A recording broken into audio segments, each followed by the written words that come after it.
ഇന്ന് നമുക്ക് എവിടെയാ പോകണ്ടേ? എന്നോട് ചോദിക്കുന്നത് എന്തിനാ? എങ്ങോട്ട് വിളിച്ചാലും ഞാൻ വരാം. എങ്കിലേ നമുക്ക് വൈകുന്നേരം ഇറങ്ങാം. ഇവിടെ കുന്നിൻ മുകളിൽ ഒരു ക്ഷേത്രമുണ്ട്.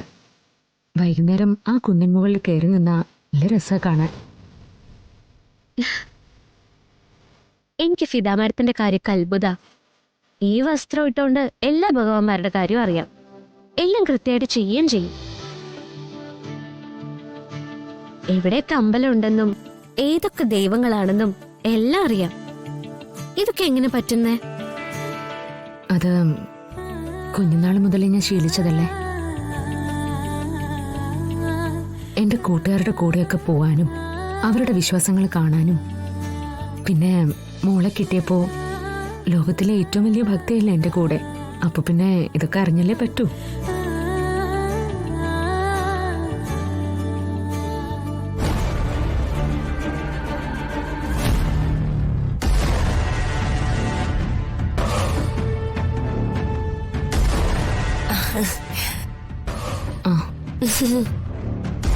എന്താ ജയന്തി വൈകിയത്? ഓ, ഒന്നും പറയണ്ട മാഡം. ഞാനേ നമ്മുടെ കുന്നുമല ക്ഷേത്രമില്ലേ, അവിടെ ഒന്ന് പോയിട്ട് വരുവാ. അയ്യോ, ഞങ്ങളിപ്പോ ആ ക്ഷേത്രത്തെ കുറിച്ച് പറയായിരുന്നു. ജയന്തി പറഞ്ഞിരുന്നെങ്കിൽ നമുക്ക് മോളെയും കൂട്ടി പോവായിരുന്നല്ലോ. ഞാൻ രാധിക മോളുടെ പേരില് ഒരു പാൽപായസം നേർന്നിരുന്നു. രാവിലെ അത് വാങ്ങാൻ പോയതായിരുന്നു. വാങ്ങി വരുന്ന വഴിയാ. ഓ, അത് ശരി.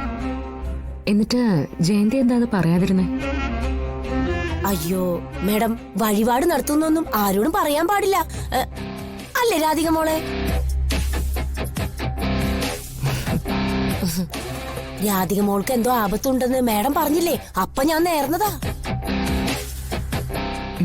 നന്നായി ജയന്തി, എനിക്ക് സന്തോഷായി. നിങ്ങളൊക്കെ എന്റെ മോളെ ഇത്രയും സ്നേഹിക്കുകയും പരിഗണിക്കുകയും ഒക്കെ ചെയ്യുന്നുണ്ടല്ലോ. രാധിക മോളുടെ കാര്യത്തില് ഞാൻ പ്രത്യേകം ശ്രദ്ധിച്ചോളാം മാഡം. അത് ഞാൻ മുമ്പ് പറഞ്ഞതല്ലേ.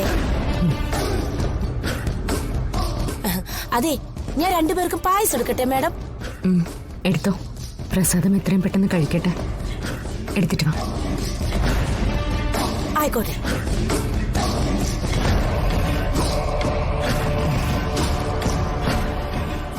മോളെ,